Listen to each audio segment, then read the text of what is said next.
Jadi gereja itu bisnis as usual, yaitu bisnis biasa, ya.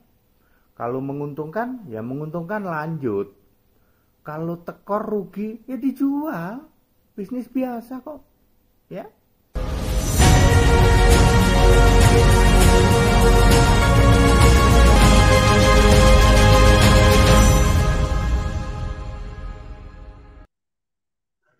Assalamualaikum warahmatullahi wabarakatuh. Berjumpa lagi dengan saya, Dr. Akal ya, di channel kesayangan kita, Hidayah Molaf Channel. Channel yang mengedukasi dan menghibur. Channel di mana Oten yang datang untuk belajar akan pulang membawa ilmu, sedangkan Oten yang datang kejang-kejang akan makan tak sedap, tidur pun tak bisa sleeping ya.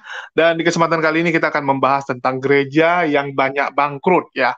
Jadi dikatakan bahwa sekarang ini lagi musim gugurnya kekristenan. Di mana-mana di seluruh dunia banyak sekali gereja-gereja yang tutup dan dijual. Itu satu hal yang kita maklumi ya, yang namanya sesuatu itu tetap ada expirednya, atau kita kenal tidak ada yang abadi di dunia ini. Begitu juga dengan kekristenan. Ya, zaman dulu mereka naik, tumbuh karena paksaan, karena jajahan ya, dengan menjajah negara lain, kerajaan lain, dan dipaksa untuk menjadi Kristen. Tetapi sekarang orang mulai sadar, something wrong with this religion. Ya, ada masalah dengan agama ini, ada yang aneh dengan agama ini, sehingga menyebabkan sekarang ya lagi musim gugurnya. Kalau kemarin musim semi, ya sekarang udah musim gugur. Sudah pada rontok, satu persatu gereja pada dijualin. Apalagi kalau kita bicara Amerika. Ya, kalau Amerika, Eropa itu udah jauh hari sebelumnya, gereja-gereja itu udah pada bubar ya, udah pada tutup. Kalau teman-teman melihat ya, di Indonesia ini kemarin kita dihebohkan dengan gereja mualaf. Kalau Oten-Oten bilang mantan gereja, bukan gereja itu ya, itu mantan gereja, ya sama aja gitu. Ya nggak ada dibilang istri orang, mantan istri orang, janda gitu kan. Janda juga mantan istri orang, nggak mungkin namanya istri orang. Ya. Mobil X-Taxi, bukan mobil taksi yang dijual, X-Taxi. Ya kan nggak mungkin sekalian taksinya dijual. Begitu juga dengan gereja, nggak mungkin sekalian Yesusnya dijual. Ya cuman gedungnya. Ya. Jadi ya oten-oten lagi pada kejang-kejang, bahkan mereka membuat fitnahan dan berita-berita hoax sebagai tandingannya, agar oten-oten yang di luar sana tidak patah semangat. Jadi kalau di Indonesia ini lagi memasuki fasenya ya, gereja dijual satu persatu, sedangkan kalau kita bicara Amerika udah duluan. Ya, Amerika tuh udah duluan, gereja tuh pada bertumbangan. Bahkan gereja disita sama bank itu udah hal yang biasa. Contoh kita lihat ini, teman-teman kalau mau beli gereja di Amerika silakan cek ini. Ya, ini gereja semua nih yang dijual. Nah, lokasinya juga tinggal Anda sesuaikan dengan negara bagian Anda ya. Cuman nih South Dakota sama North Dakota kok nggak ada ya? Atau memang orang di sana malas ke gereja. Jadi Kristen nggak masuk sana ya. Ini banyak nih. Mau lokasi di mana saja Anda tinggal cari ya yang sesuai dengan budget, sesuai dengan ukuran yang Anda inginkan. Bahkan ini dalamnya sudah lengkap fasilitas biasa. Jadi dijual tuh sekalian isi dalam. Tinggal pakai lah istilahnya ya. Contoh ini. Ini tinggal pakai biasanya. Jadi teman-teman kalau beli gerejanya udah ada kursi, ya, biasanya udah ada dikasih kulkasnya, udah dikasih sound systemnya, ya, udah include karena mereka udah nggak mau lagi, udah dijual kan, totalitas semua dijual. Ini masih ada papannya lagi, welcome ya, church school jam 9.45, worship service ini ya, nanti tinggal tulis nama pastornya, misalnya Pastor Andi Simon ya, tulislah nama Andi Simon, udah lengkap nih. Ya, teman-teman bisa lihat. Bahkan kursi-kursi semua juga udah ada. Bagus nih. Seperti itulah yang terjadi di kekristenan di Amerika, yang satu persatu tumbang. Kalau di Amerika udah hal yang wajar lah, mereka tumbang ya. Tapi di Indonesia ini seakan berita baru, dan ini membuat oten-oten kepanasan. Kalau di Indonesia ini membuat oten-oten kepanasan, karena ya kalau di Indonesia ini baru. Dan ini akan terus berlanjut ya, karena banyak sekali gereja-gereja yang bangkrut.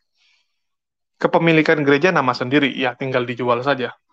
Ya. Mungkin kita dengar dulu pemaparan dari pendeta very very clear yang mengatakan bahwa ya udah biasa itu gereja bangkrut di Indonesia, bahkan disita sama bank. Oke, selamat menyaksikan. Gereja disita bank banyak. Gereja disita bank banyak saudara. Ya. Jadi gereja itu bisnis as usual, yaitu bisnis biasa, ya. Kalau menguntungkan, ya menguntungkan lanjut. Kalau tekor rugi, ya dijual. Bisnis biasa kok, ya. Biasanya gereja itu tanah dan bangunannya dibangun, dibeli, memakai yayasan, ya. Lalu bisnis as usual, wah kita mau memperluas, mau dibikin tingkat, ya dijaminkan ke bank. Lalu nyicilnya dari pakai mana Pak? Ya pakai morotin jemaat, pakai persepuluhan, pakai buah sulung. Lama-lama kan jemaatnya dengerin tayangan HTD dong, ya. Persepuluhan batal, kalau Anda bayar persepuluhan dosa, buah sulung batal, yang bayar buah sulung dosa. Saya dimaki-maki sama pendeta-pendeta itu, gara-gara Anda nih HTD, kami pemasukan sepi. Sekarang jemaat udah tahu kalau persepuluhan itu batal.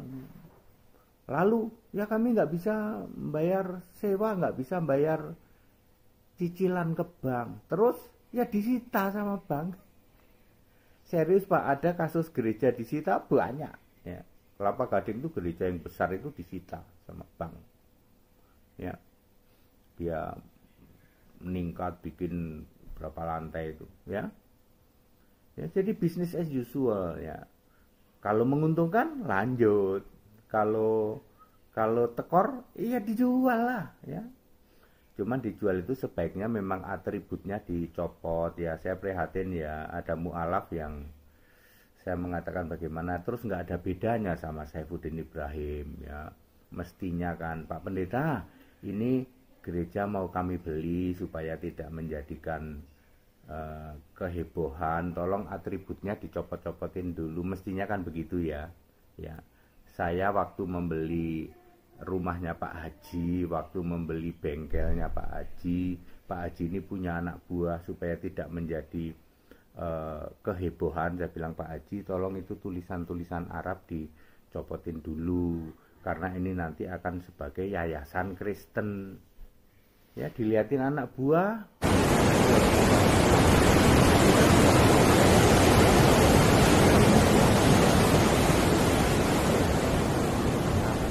Enggak kayak itu.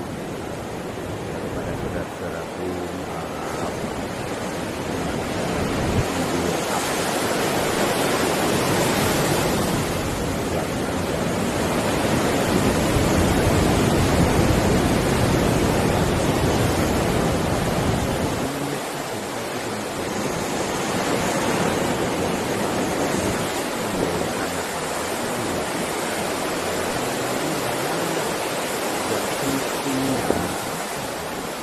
moral yang berbicara. Ketika kita itu ya kita lakukan dengan baik, mestinya kan seperti itu, ya. Ya, jadi semua gereja yang dijual, ya, sekali lagi saya menghimbau dicopotin dulu atributnya. Jadi orang yang beli itu bukan membeli gereja, tapi membeli gedung dan tanah. Perkara itu dulu mantan atau bekas gereja ya nggak apa-apa, tapi kan bekas, gitu. Itu udah dulu gitu, ya. Ya, supaya hati-hati jatuh ke tangan mu'alaf-mu'alaf yang menurut saya kurang bijak ya, dengan memblok abal seperti itu malah menurunkan kredibilitas Anda ya sebagai mu'alaf. Terus orang itu bilang, lah nggak ada bedanya Mas Saifuddin Ibrahim. Ya, kegemarannya adalah apa? Merendahkan keyakinan lainnya. Saifuddin Ibrahim kayak begitu, ada masalah apa juga di blow up sedikit juga, ya begitu ya. Termasuk orang-orang yang sama, kurang lebih juga sama, kami memurtadkan ustadz misalnya, seperti itu ya. Ya, ayo moralnya ya Bapak Ibu Saudara, saudaraku para mu'alaf, moralnya ya. Kita harus punya moral yang baik ya. Moral yang baik artinya kalau ada sesuatu aku mau membeli, kok salibnya belum diturunin, justru malah Anda sebagai yang punya moral yang baik, Pak Pendeta, tolong dong itu diturunin dulu supaya tidak terjadi nanti salah pengertian. Ya, ya, ya begitu ya.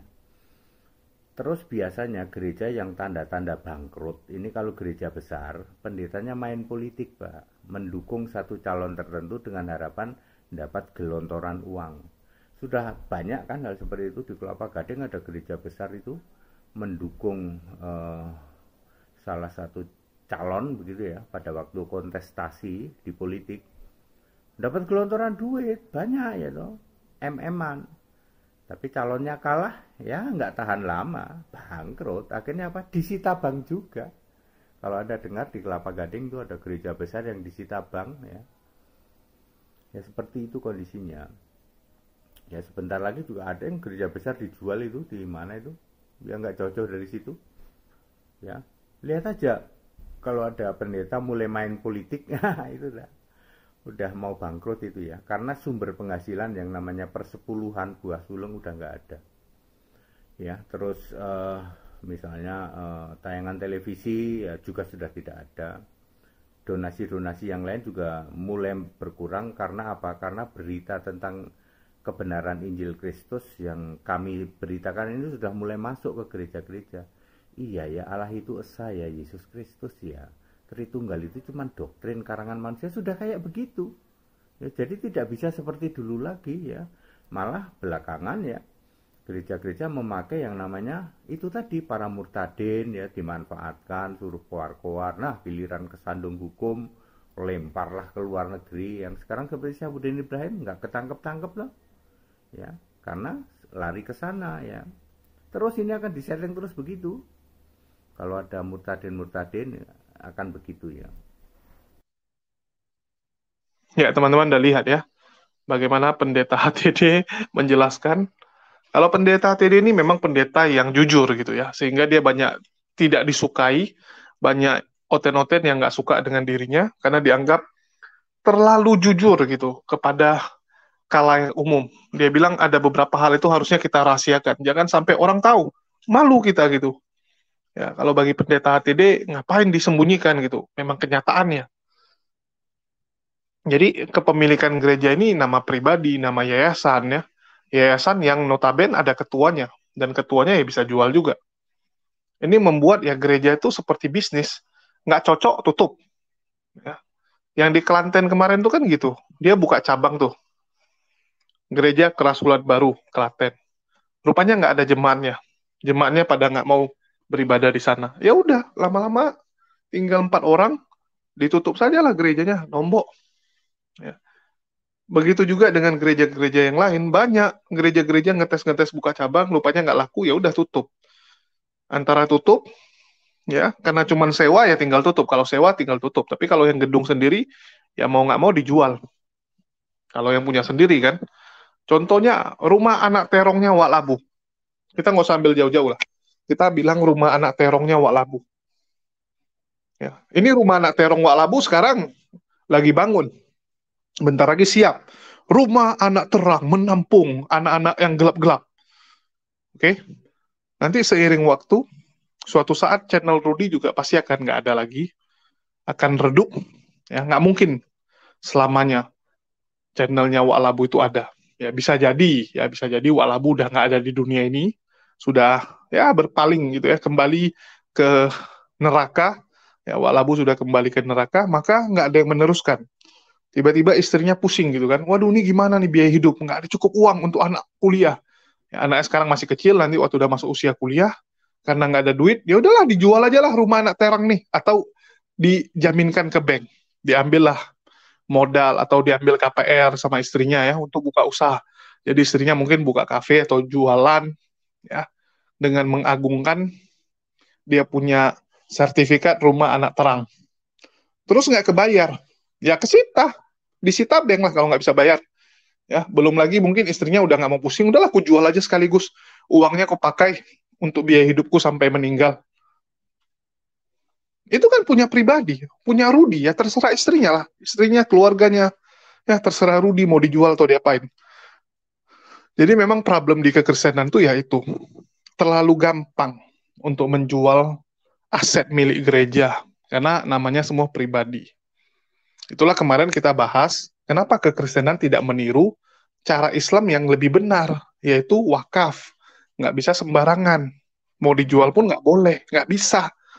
Ya, menutup celah itu. Jadi celahnya ditutup. Kalau Kristen kan pintunya dibuka lebar untuk terjadi tindak-tindak yang tidak menyenangkan. Terlalu banyak kemungkinannya. Jadi inilah yang sedang terjadi ya. Dan makin banyak nanti gereja-gereja yang akan bangkrut, apalagi sejak COVID ini. Karena selain usaha, ya gereja juga bangkrut. Nah, nggak bisa survive dia kan. Jemaatnya pada nggak mau datang lagi, udah kebiasaan online. Kalau online pun mereka mungkin milih, aku ikut online gereja besar aja lah. Kalau ibadah sudah bisa online, pasti jemaatnya mikir gitu kan, daripada aku datang atau aku ikut ibadah online-nya gerejaku pun nggak enak, nggak keren, mending aku ikut live streaming gereja yang di Jakarta saja, atau Jakarta atau Surabaya gitu kan. Sekarang kan gereja-gereja besar yang di Jakarta, ya itu kan live streaming juga. Kamu tinggal di kampung pun, di Tarutung, di Siborong-Borong, tempatnya Luga gitu kan. Nggak perlu harus pergi ke Jakarta. Kamu tinggal ikut ibadah live, ya ibadah live JPCC, GBI, udah bisa. Daripada dia pergi ke gereja di kotanya atau di kampungnya yang kecil, yang isinya cuma 5 orang, 10 orang, lagunya membosankan, ya khotbahnya juga membosankan pendetanya, sehingga ya udah nggak ada lagi yang mau bergereja, mereka ibadah online saja, ya dan itu lama-lama membuat gereja-gereja kecil itu tambah kesusahan dan mereka pada bangkrut semua ya, pada bangkrut. Jadi kita maklumilah persaingannya memang seperti itu. Oke, semoga makin banyak gereja yang bertobat, gereja yang memutuskan menjadi mualaf. Kalau itu doa kita ya, kita pasti berharap seperti itu. Jadi semoga nih makin banyak gereja-gereja yang bertobat dan saya berdoa ya, saya meminta kepada Allah kalau bisa saya diberikan kesempatan untuk memualafkan gereja juga. Apalagi bisa unboxing gitu kan. Ada salibnya di depan, saya unboxing. Ya, doakanlah channel saya ini bisa berkembang. Ya, channel-channel saya bisa berkembang sehingga suatu saat saya bisa memualafkan gereja juga. Ya, kita bisa memualafkan gereja juga, apalagi di daerah Sumatera Utara ini lumayan banyak gerejanya, lumayan banyak. Ya, jadi pasti ada yang dijual, pasti ada yang dijual. Ya, bahkan kemarin saya melihat ada gereja yang sudah terbengkalai di depan pas Danau Toba di apa tuh Tongging, ya daerah Tongging. Jadi itu ada satu gereja Advent saya lihat ya, gereja Advent itu udah kayak nggak terurus itu, sampai pintunya udah ada apa rumput apa dia punya tanaman di depan pintu tuh udah tumbuh tinggi gitu, udah nutupi pintu masuknya. Jadi kalau uh, dijual lumayan juga kita beli ya, bisa hadap ke Danau Toba.